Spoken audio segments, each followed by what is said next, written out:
The glass doors of the Parkridge Towers slammed shut behind a tall man in a black trench coat. His shiny shoes clicked across the marble floor, and he walked past the doorman without even a glance. But something was different that night. The doorman, an elderly man in a faded blue uniform with gold buttons, didn't bow. He always did. Every night, for 15 years, Bernard had tipped his cap and bent slightly at the waist, no matter who walked in or out. Whether they smiled or sneered, he showed respect. Even when they didn't deserve it. But tonight, he stood still. The man in the trench coat stopped, turned, and stared. "What's wrong, old man? Too tired to remember your place?" Bernard's eyes met his. Calm. Cold. But full of something no one had seen before. "No, sir," Bernard said, his voice low. "Just done pretending." The man raised an eyebrow, scoffed, and disappeared into the elevator. From the security booth, a young guard named Rico watched it happen. He leaned toward the camera screen, confused. "That's weird," he whispered to himself. "Bernard never skips the bow." Across the lobby, another resident, a spoiled influencer named Tessa, clicked her heels toward the desk. "Bernie," she said sweetly, chewing her gum. "Where's my package? I swear if it's not here again." "It's behind you," Bernard interrupted, pointing calmly. Tessa blinked. Bernard never interrupted. She turned, grabbed the package, and muttered, "Ugh. Whatever." That night, Bernard didn't say, "Have a good evening." He didn't say anything. Upstairs, in the executive suite, the man in the trench coat, Julian, poured himself a drink. His expensive penthouse overlooked the city, but he was staring at something else. The lobby monitor. He watched Bernard slowly walk back to his chair, sit down, and smile. Julian frowned. "What the hell are you smiling about?" Bernard hadn't smiled in years. Not since the tenants first started mocking him. Not since his co-workers whispered behind his back. Not since they started calling him names like Bowman, Statue, or worse. The Ghost. They said he had no family, no friends, and no spine. They were right about only one of those things. What they didn't know, what no one knew, was that Bernard had been waiting. Watching. And now, he was ready. 3 days earlier. Bernard sat at his usual spot behind the marble front desk, quietly watching the front doors. Rain slapped the pavement outside. People rushed past, too busy to notice the old man in the blue uniform. Until a little girl entered the building. Wet, shivering, and barefoot. She couldn't have been older than 6. Her eyes were wide, scared, but not crying. Bernard stood immediately. "Are you lost?" She didn't answer. He grabbed a towel from the closet, wrapped it around her shoulders, and called the building supervisor. No one claimed her. No one came down looking for a child. "I'll call the police," the supervisor said, irritated. "You're not running a shelter, Bernard." But Bernard gently shook his head. "She's not hurting anyone. She's trespassing. She's afraid." The girl suddenly tugged Bernard's sleeve and whispered something into his ear. His face changed. The supervisor noticed. "What did she say?" Bernard didn't respond. He knelt beside the girl and asked softly, "Are you sure?" She nodded. He looked back at the supervisor. "She's not staying here." He picked the child up, grabbed his coat, and left without a word. The next day, gossip filled the building. "Did you hear? Old Bernard ran off with a kid. I knew he was weird. Maybe he finally lost it." No one cared about the truth. No one knew where he went. Not even Rico, who checked the cameras and found the footage erased. For the first time in 15 years, Bernard didn't show up for his shift. Until tonight. And tonight. Bernard wasn't the same. That evening, Bernard returned quietly. Same uniform. Same posture. But his face was different. Lighter somehow. Like a man who had been carrying a secret so heavy, it had bent his back, and now he'd finally let it go. Rico approached him at the desk. "Hey, Bernard. Everything all right?" Bernard smiled faintly. "Yes, Rico. Everything's just fine. You just vanished yesterday. We were worried." "Thank you. That means more than you know." Rico lowered his voice. "Listen, some folks upstairs have been saying weird stuff. They think you're hiding something." Bernard didn't blink. "They've always thought that. But, are you?" Bernard looked straight into Rico's eyes. "Yes." Later that night, a resident named Mrs. Ellington, an older widow from the 12th floor, came down in her robe. "Bernard, dear, have you seen my cat? Fluffy's gone again. I swear that little monster waits until I turn around and—" She froze. Because Bernard was holding Fluffy in his arms. Dry. Clean. Brushed. Mrs. Ellington gasped. "Where, how?" Bernard handed her the cat and smiled kindly. "Sometimes, you just have to know where to look." Upstairs, Julian was still watching. He picked up his phone and made a call. "Yeah. It's me. He's back. But something's off. Find out where he went. And who that kid was." The voice on the other end replied, "You think he finally cracked?" Julian sipped his drink. "I think he finally woke up." That same night, Rico was going through some old footage in the back room when he found something odd. A folder marked 1996. It shouldn't have been there. Inside were grainy black and white stills. Security shots. Faces from years ago. One face appeared repeatedly. Bernard. But it wasn't Bernard as he looked now. It was him, young. Fit. Wearing a different uniform. Military. And in one photo, he was saluting, but not to a superior. To a child. Rico leaned back in his chair. "What?" He flipped the photo. On the back, in faded ink, were 4 words. "Never again." Not quietly. Just then, the lobby phone rang. Rico picked up. "Front desk." But no one answered. Only a voice, faint and shaky, "He knows you found the file." Click.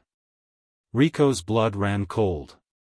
Downstairs, Bernard stood outside in the rain, looking at the dark city skyline. Behind him, Julian stepped through the doors. "You know you made a mistake, right?" Bernard didn't turn. "You should have stayed invisible." The rain fell harder. Julian's voice grew sharper. "Where is she?" Bernard finally looked over his shoulder. "Somewhere safe." Julian stepped closer. "She told you, didn't she?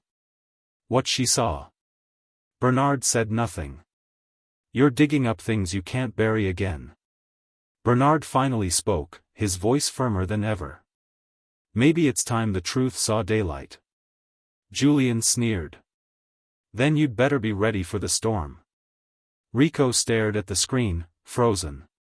The video flickered again, and Julian's grin widened, like a snake baring its fangs. In the background, Bernard stood protectively in front of the little girl, arms raised, shielding her from whatever, or whoever, was behind the camera. Then came the sound. A single sentence. Julian's voice, clear and cold. "You were warned. Walk away, Bernard, or disappear like the others." The screen went black. Rico yanked the headphones off. His heart pounded so hard it felt like a drum inside his chest. "What the hell is this?" he whispered. He reached for the flash drive, but it was gone. He hadn't even heard anyone enter the room. Looking for something? Rico spun around. Bernard stood in the doorway, rain still dripping from his coat. His face was calm, but his eyes weren't. They burned. "You shouldn't have seen that," Bernard said quietly. Rico stood up, fists clenched. "What is going on, Bernard? Who was that girl? What's Julian talking about?" Bernard walked into the room and shut the door behind him. "Sit down, Rico. Not until you tell me the truth." I said, "Sit." Something in Bernard's voice wasn't a request. Rico sat. Bernard took a deep breath. I was never just a doorman. 25 years earlier, Bernard had worked for a private security firm. Not police. Not military. Something in between. He was assigned to protect high-profile individuals. CEOs, politicians, billionaires. One of them was Edward Strathmore, a powerful financier known for his wealth and charm. But behind closed doors, things were different. He had secrets, Bernard said slowly. Dark ones. Strathmore's private residence was inside Parkridge Towers, the very building Bernard would later work in as a doorman. Julian, Bernard continued, was his son. Rico's eyes widened. "You're telling me Julian, Penthouse Julian, is the son of some corrupt billionaire?" Bernard nodded. "And worse, he took over the business after his father died in a fire." Rico leaned forward. "Wait, quotes around died? Are you saying he's still alive?" Bernard didn't answer. "The little girl in the video, her name was Lila. She wasn't a relative. She wasn't a stranger. She was a witness. Lila saw something," Bernard said. "Something that was never meant to be seen. She was just 5. She came out of the wrong room at the wrong time." "What did she see?" Rico asked. Again, Bernard paused. "Enough to make men want her silenced forever." Bernard had found her that night, alone and crying, in the hallway outside Strathmore's suite. She'd run from something, or someone. "I made a choice," Bernard said. "I didn't report her. I took her." "You kidnapped her?" Rico asked, shocked. "I saved her," Bernard snapped. "But the cost was steep."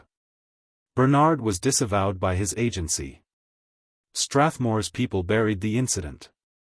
Lila was hidden, and Bernard disappeared, changing his identity, growing older behind the front desk of the very building where it all happened. He kept watch. Waited. Until now.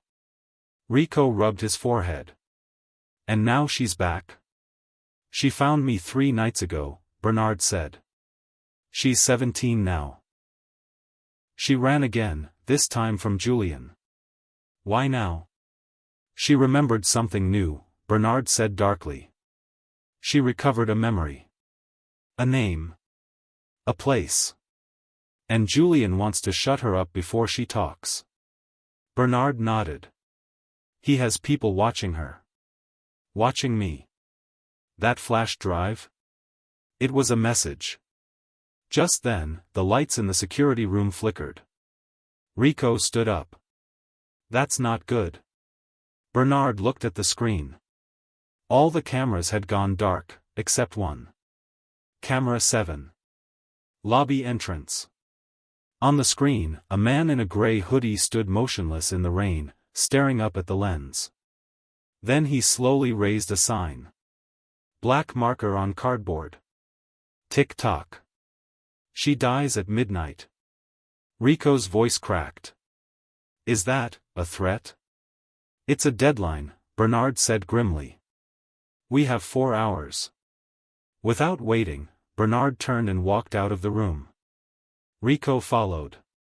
They took the back stairs, avoiding cameras. "Where is Lila now?" Rico asked, breathless. "In a safe place.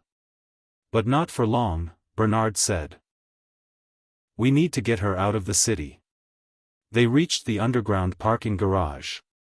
Bernard pressed a hidden button in the wall, revealing a locked steel cabinet. Inside, a black duffel bag, a burner phone, and a set of keys. Rico stared. That's not standard issue for Doorman. I told you, Bernard said. I'm done pretending. They drove in silence, headlights cutting through the fog. Bernard's face was hard. Focused. Finally, they pulled into an old, abandoned church near the edge of town. Inside, beneath a wooden pew, a hidden hatch opened into a dim, furnished basement. And there she was. Lila. She looked up as Bernard entered. Her eyes were sharp now, older than her age. No longer the terrified child, but not yet free. You came, she whispered. Always, Bernard said, kneeling beside her. Then her eyes met Rico's. Who's he? Someone I trust, Bernard said simply. Rico raised a hand nervously. Hi. They sat in silence for a moment, until Lila pulled something from her backpack. A torn piece of paper. Old. Folded 100 times. This, she said, was hidden in the teddy bear you gave me. Rico leaned over. The paper had a list of names. 10 of them. Next to each, dates, and one-word notes. Gone. Missing. Disappeared. These are kids, Rico realized. Lila nodded. I'm not the only one. I was just the lucky one. Bernard looked away. This list, Lila said, was written by my mother. She worked for Julian's father as a maid. She disappeared when I was 6. I think she tried to expose them. And you think Julian's still continuing, whatever this is? Rico asked. Lila's voice dropped. I know he is. Suddenly, the lights flickered again. A beeping noise echoed through the basement. Bernard pulled out the burner phone. One message, we see you. Then the lights went out. Gunshots shattered the silence. Bernard tackled Lila to the floor, shielding her with his body. Rico dove behind the pews. Dust rained down from the ceiling. Footsteps above. Heavy. Fast. Bernard reached into the duffel bag and pulled out a compact weapon. Rico's mouth dropped. You've got to be kidding me. Bernard's eyes narrowed. Stay with Lila. I'll draw them out. He ran up the stairs without hesitation. Outside, the night air screamed with alarms. A black SUV peeled away from the curb. Bernard fired a single shot. The rear tire exploded, and the vehicle spun out of control before vanishing down an alley. Inside, Lila shivered. They're not going to stop, are they? No, Rico said, voice shaking. But neither are we. Back at Parkridge Towers, Julian sat alone in his penthouse, sipping tea. A voice on his phone crackled. We lost them. Julian's hand clenched. You what? They had help. We didn't expect the kid. I don't care what you expected, Julian hissed. Find them. End it. He hung up, stood, and walked to a bookshelf. Behind it, a secret panel opened. Inside was a wall of photographs. Faces. 10 children. One photo had been removed. Lila's. Back at the church, Bernard re-entered the basement, bleeding from a gash on his arm. We have to move. Now. They rushed to the car and drove into the night. Rico checked the time. 11:43 p.m. 17 minutes till midnight, he whispered.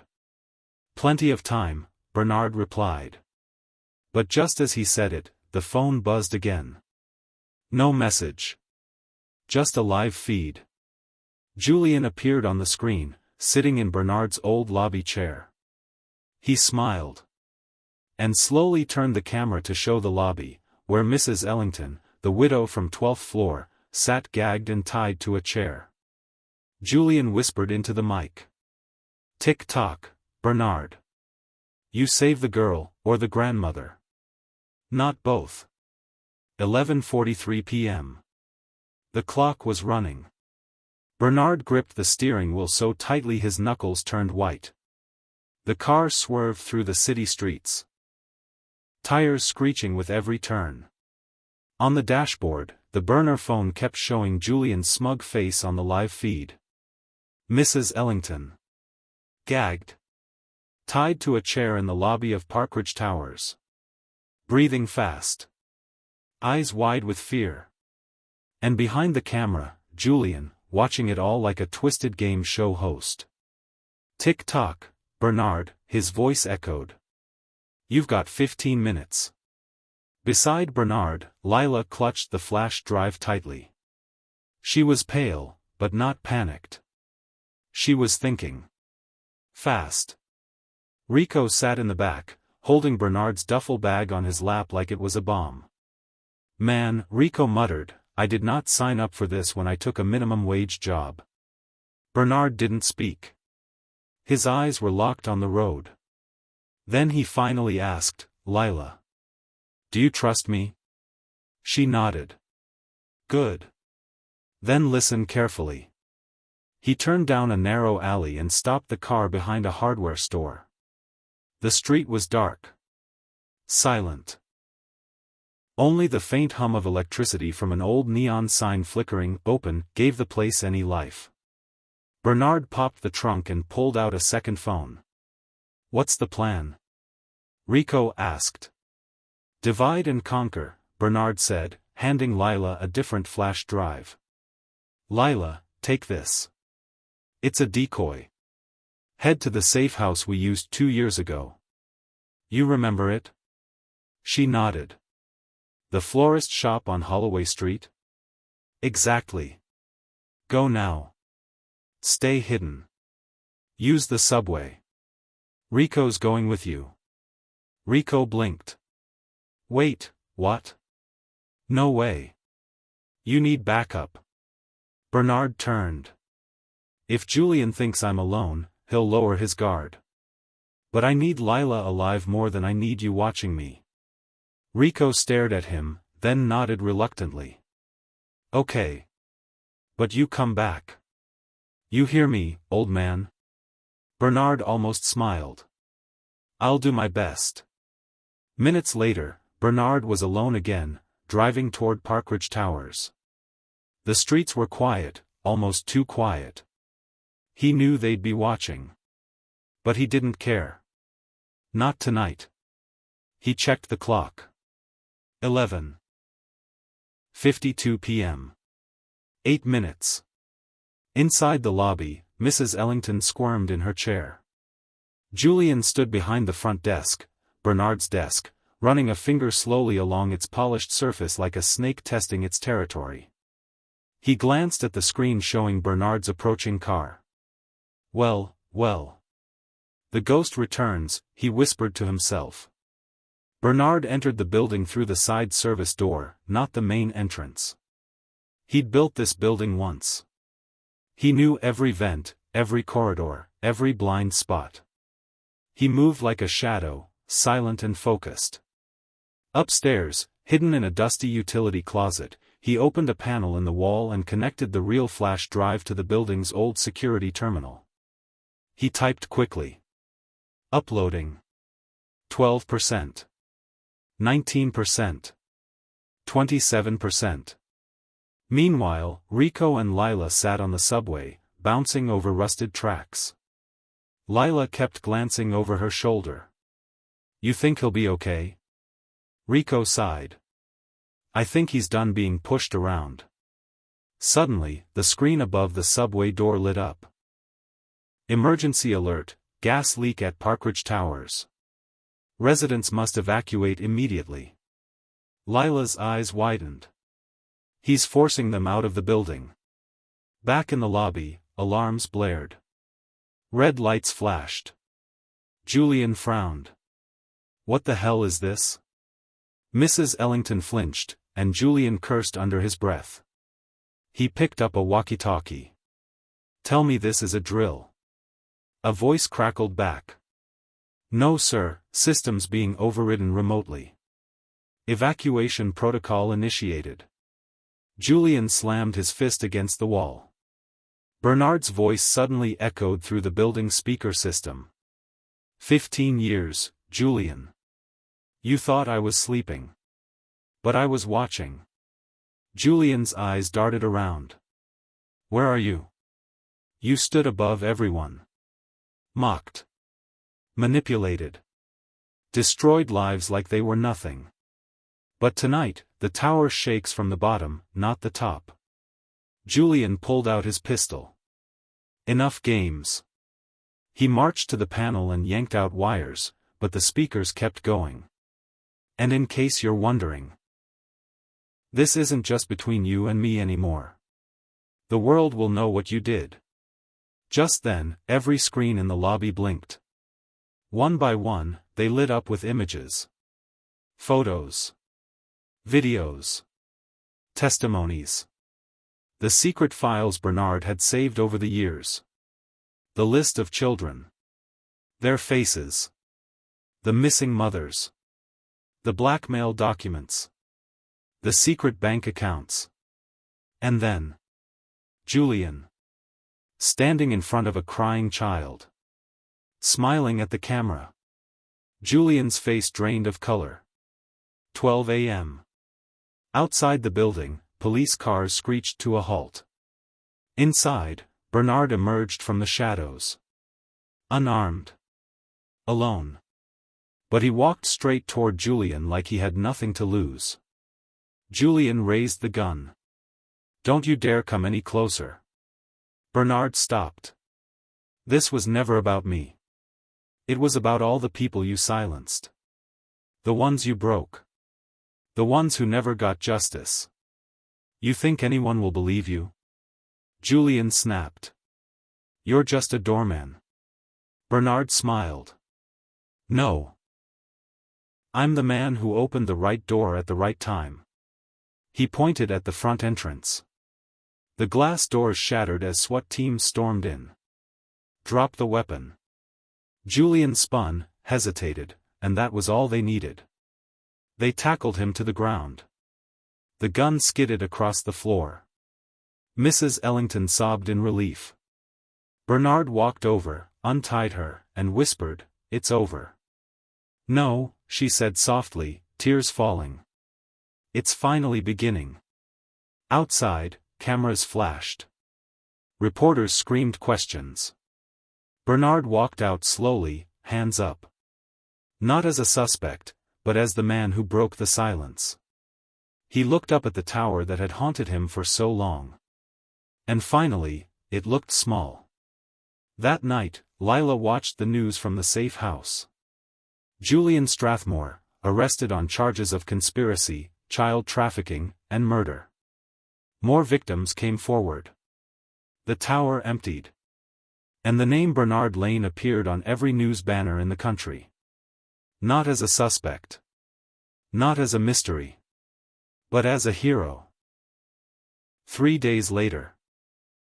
Bernard sat alone on a bench at the park. Birds chirped. Kids laughed nearby. He watched in silence, sipping coffee. Lila approached and sat beside him. She had a small notebook in her hands. I started writing it all down, she said. Everything. I think people should know. Bernard nodded. They will. She handed him the notebook. Inside were her words. Simple. Honest. Brave. What will you do now? She asked. He smiled faintly. Maybe I'll go back to bowing again. But only to those who deserve it. Bernard stared at the GPS coordinates blinking on Lila's phone. His face didn't move, but his eyes narrowed slowly. The message was clear. She wasn't the only one who remembered. Come find me. Before they do. Lila sat beside him on the park bench, knees drawn to her chest. She didn't say a word, just watched his expression like it was a map itself. "Do you recognize the location?" she finally asked. Bernard zoomed in on the map. "Redford, New Jersey. About 4 hours north of here. Not far enough to be safe, but far enough to hide." Lila's fingers tightened around the phone. "Do you think it's real?" He gave a half nod. "Someone knows how to reach you. That alone makes it real." She bit her lip. "Should we tell the police?" Bernard turned toward her, and his voice was gentle but steady. "Lila, you know what happens when we trust the wrong people." She did. She remembered it too well. 2 hours later, they were on the road. Bernard had borrowed a plain gray rental car from a contact he hadn't spoken to in a decade, a woman named Nessa who used to be part of the same security agency. No questions asked. Just the keys and a single sentence. "Be careful, Bernie. Ghosts bite back." Lila sat in the passenger seat, flipping through her notebook. "You know," she said softly, "I used to dream about that tower. Even when I didn't remember what happened. I dreamed of cold hallways. Of standing in front of a door I wasn't supposed to open." Bernard glanced over. "And did you open it?" She shook her head. "Never. I always woke up before I did." He didn't answer. He just kept driving. Redford was quiet. A forgotten town with cracked sidewalks, shuttered stores, and rusted signs hanging from old lamp posts. The kind of place people left and never came back to. The GPS led them to an old brick library with boarded-up windows and vines curling along its sides like fingers of time. But one light was on, barely visible through a thin crack in the wood. Lila looked up at the place and shivered. "It feels like the door from my dream." Bernard pulled out a small flashlight and nodded toward the side entrance. "Let's find out what's behind it."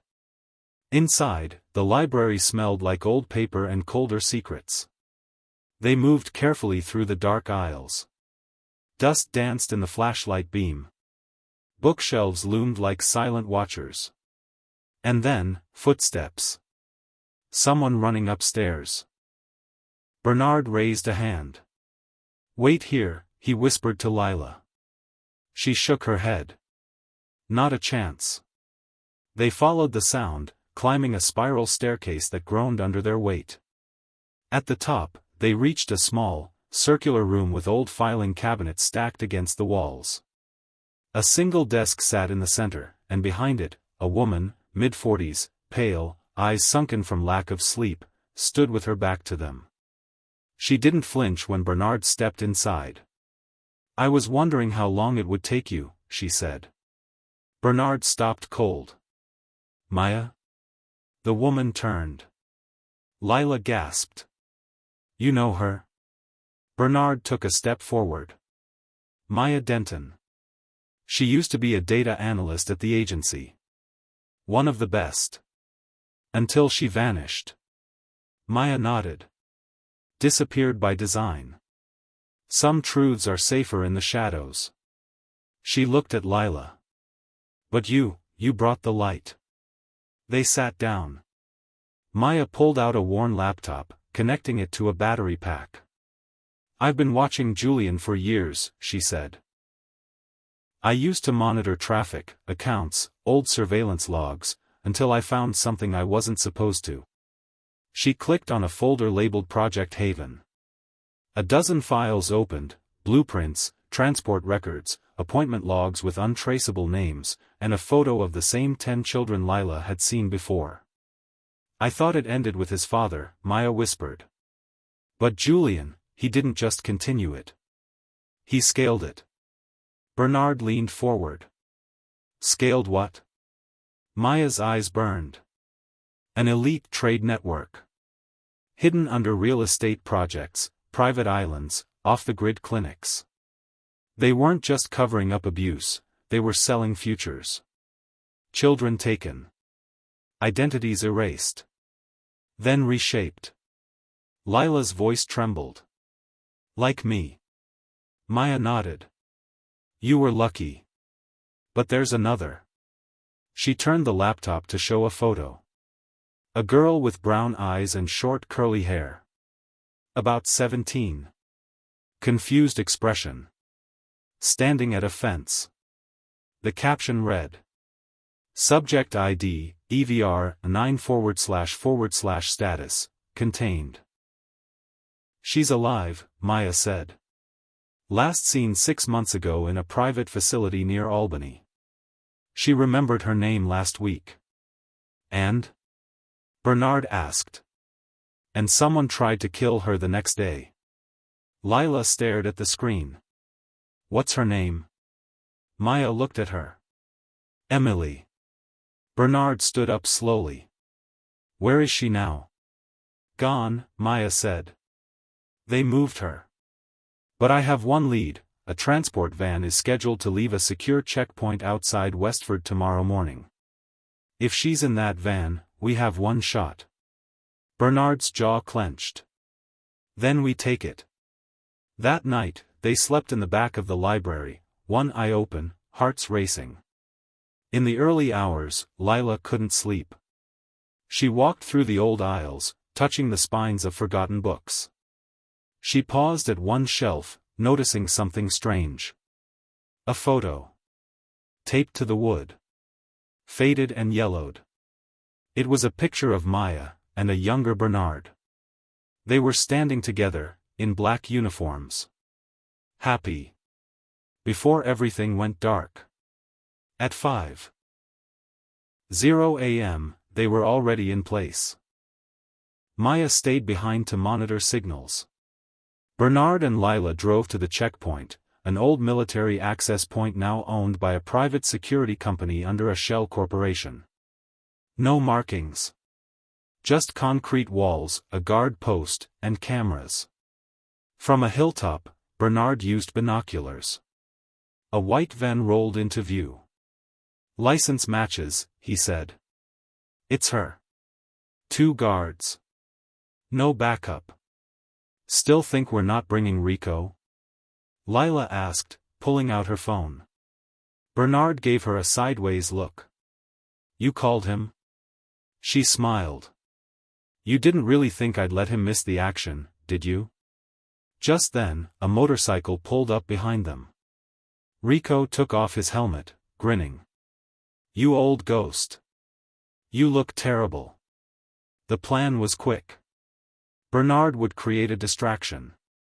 Rico would cut the fence. Lila would get the van door open and secure Emily. They had 90 seconds. Bernard walked up the dirt road slowly, waving an old ID badge from his security days. The guard stepped out.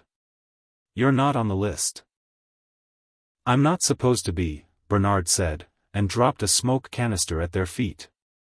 They coughed, blinded, as Rico sliced the fence and Lila ran to the van. She yanked the doors open. And there she was. Emily. Curled in a corner. Muzzled. Strapped in. Her eyes widened at Lila. No, it's okay, Lila whispered. I'm here to help you. Emily hesitated. Then slowly nodded. Lila unbuckled her restraints. Just as the guards raised their weapons. Crack. Rico fired a warning shot into the air. I said stay back. Bernard grabbed Lila's hand. Go. They sprinted back toward the car. Smoke swirled behind them. Sirens echoed from the checkpoint. As they drove away, Lila looked at Emily.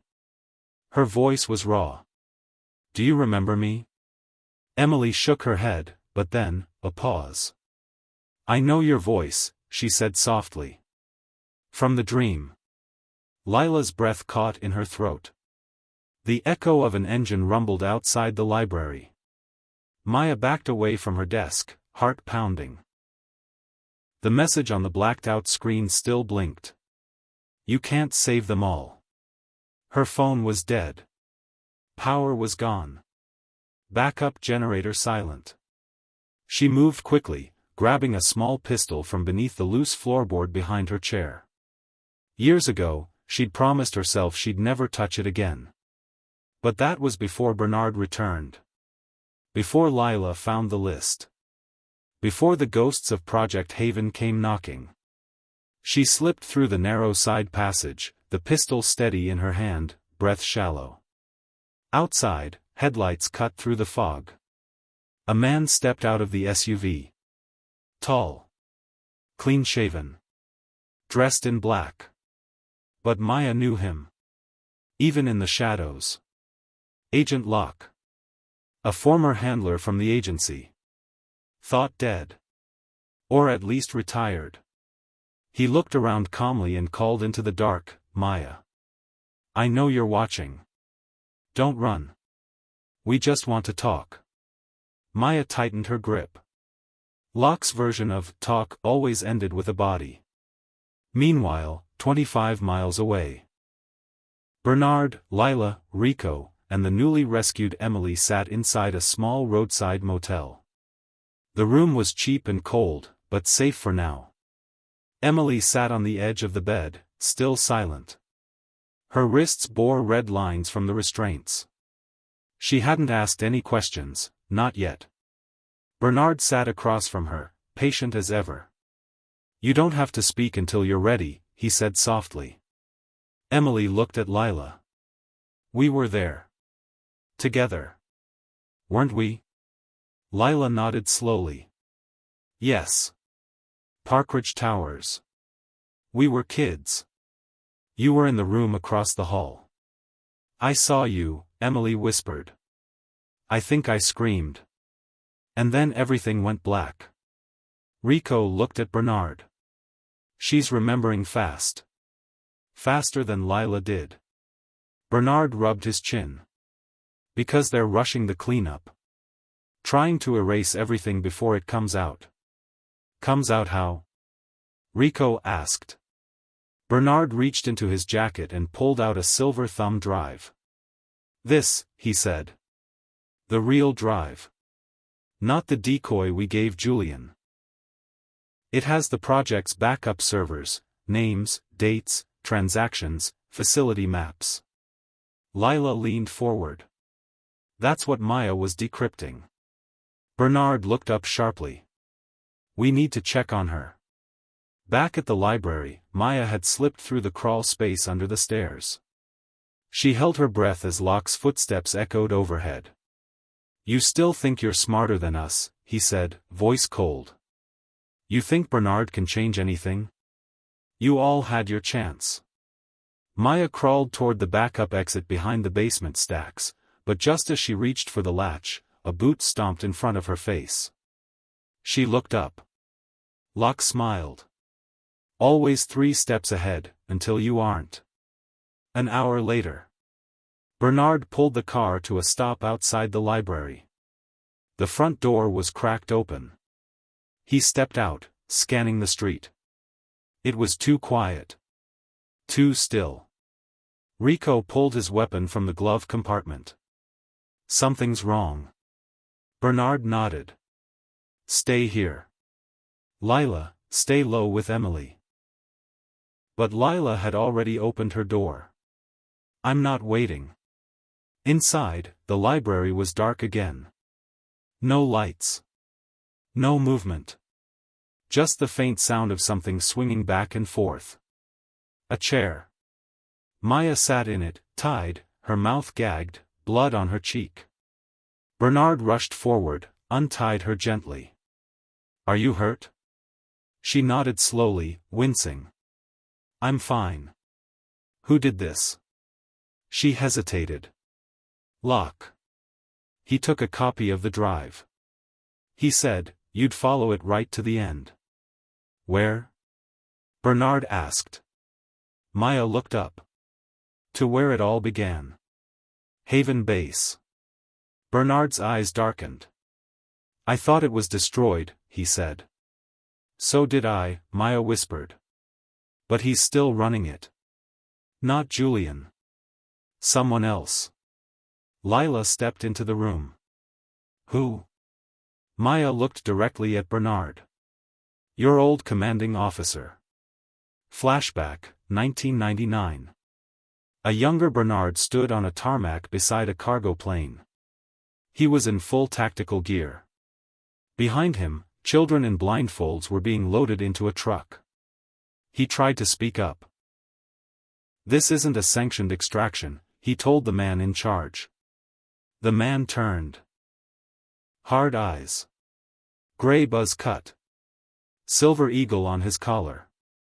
Colonel Arlen Voss. This is need to know, Lane. You speak again, and you'll join the cargo.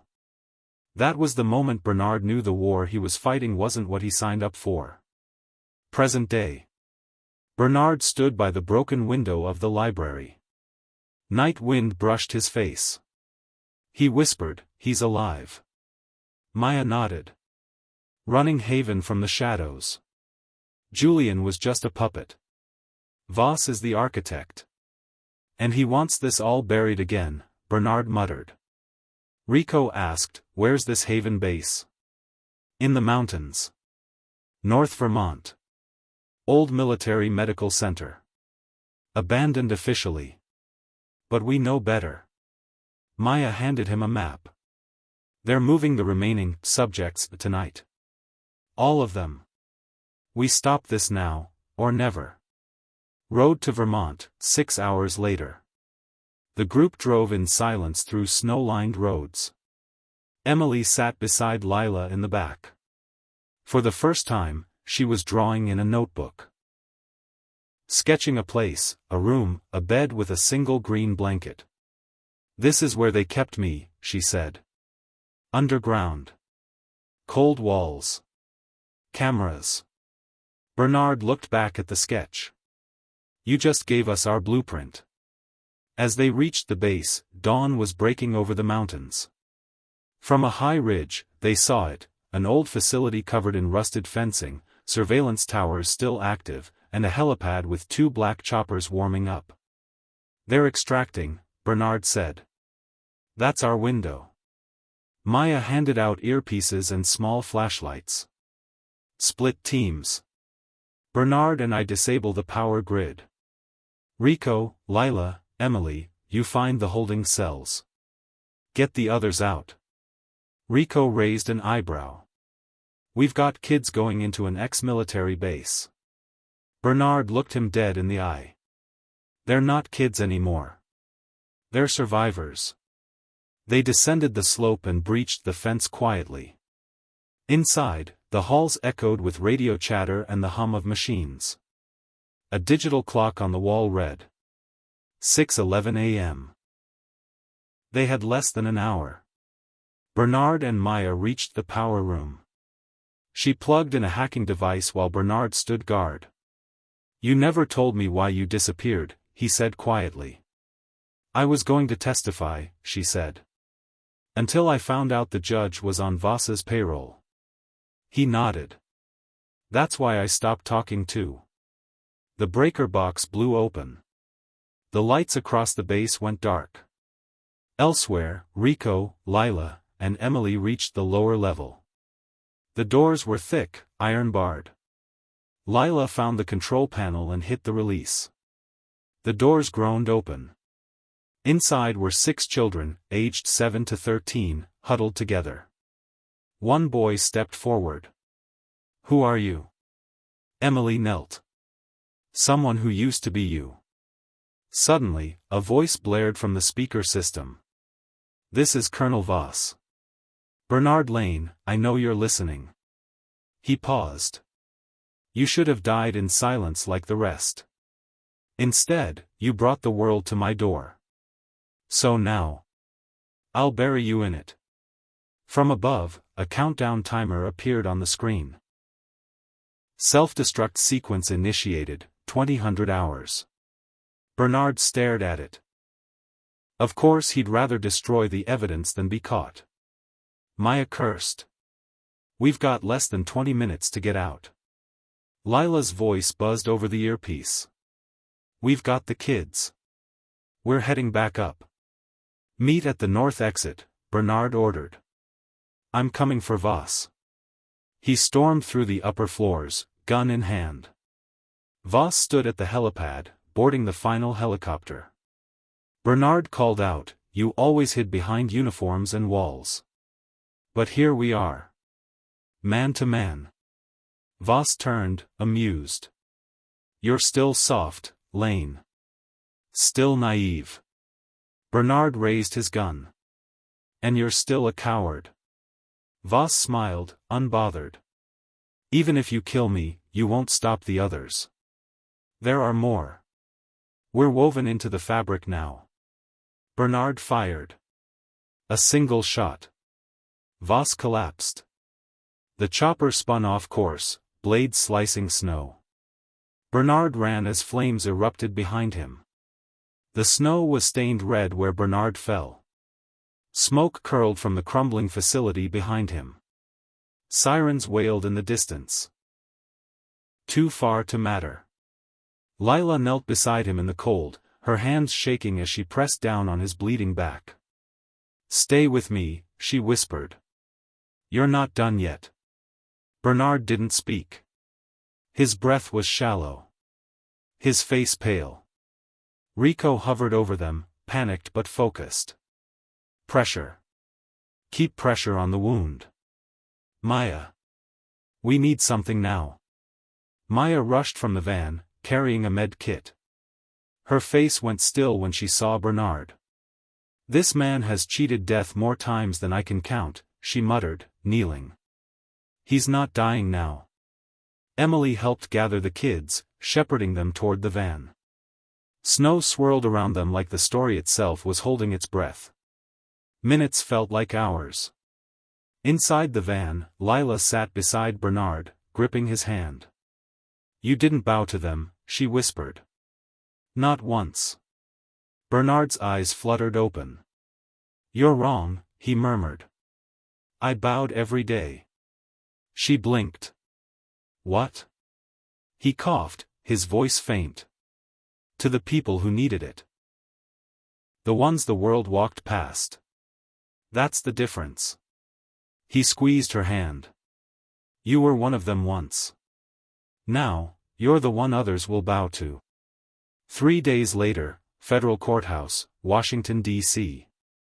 The courtroom was silent. The world had watched the video drop, leaked footage, testimonies, accounts, and recovered files from Haven Base.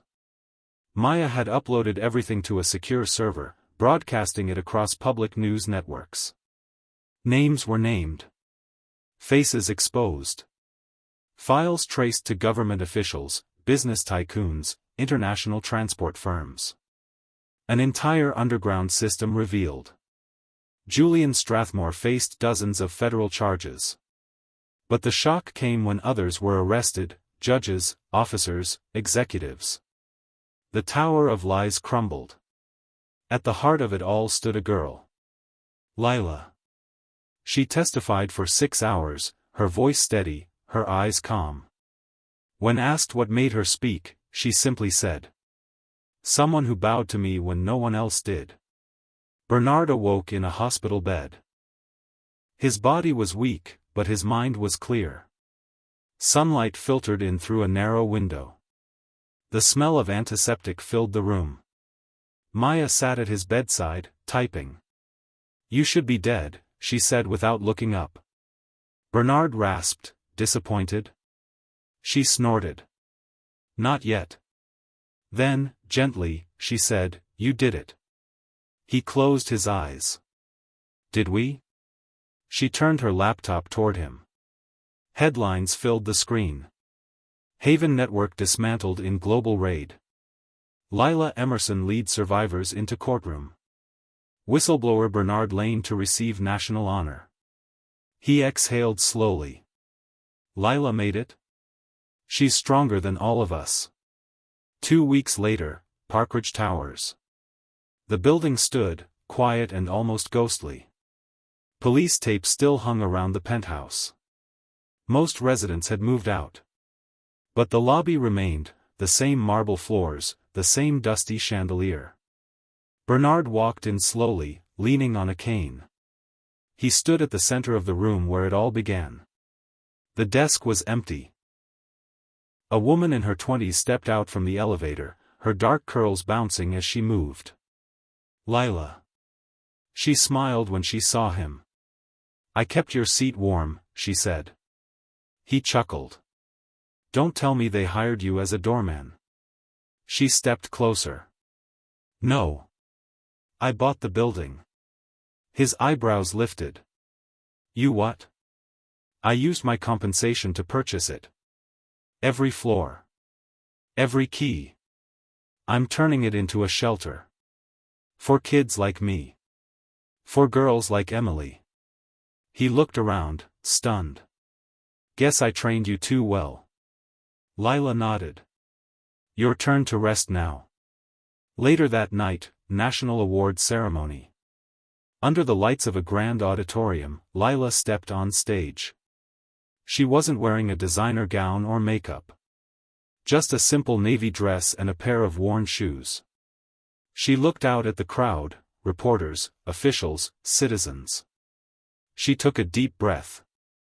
"I was 5 when the world forgot me. I was 17 when it tried again. But this time, someone remembered. A man who stood invisible in the background. Someone no one thanked, no one noticed. Someone who opened doors for people who spit at him, because he believed in dignity more than recognition." She looked at Bernard, sitting in the front row. He wasn't just a doorman. He was the gatekeeper of hope. The audience rose. A full standing ovation. The next day, Cemetery Hill. Bernard walked through rows of graves until he reached a small stone marker. No name. Just a number. Number 4573, unidentified girl, died 2002. He knelt slowly. "They couldn't find your name," he said softly. "But I remembered your face." He placed a white rose on the grave. Lila stood behind him. "Who was she?" "A girl I couldn't save," he said. "But her file helped save the others." They stood there in silence. Then Bernard took a breath. "Let's go home." Epilogue, 1 year later. Parkridge Shelter for Youth. The grand lobby was now filled with children, laughing, reading, eating. The walls once cold were now covered in paintings and bright colors. At the front desk sat a boy named Trevor, 16, sharp eyes, and a soft voice. A young girl approached him nervously. "Do I need to bow before I come in?" she asked. Trevor smiled. "No," he said. "We bow to you." Final reflections. The world forgot Bernard Lane. Mocked him. Ignored him. But he remembered every name. Every child. Every hallway.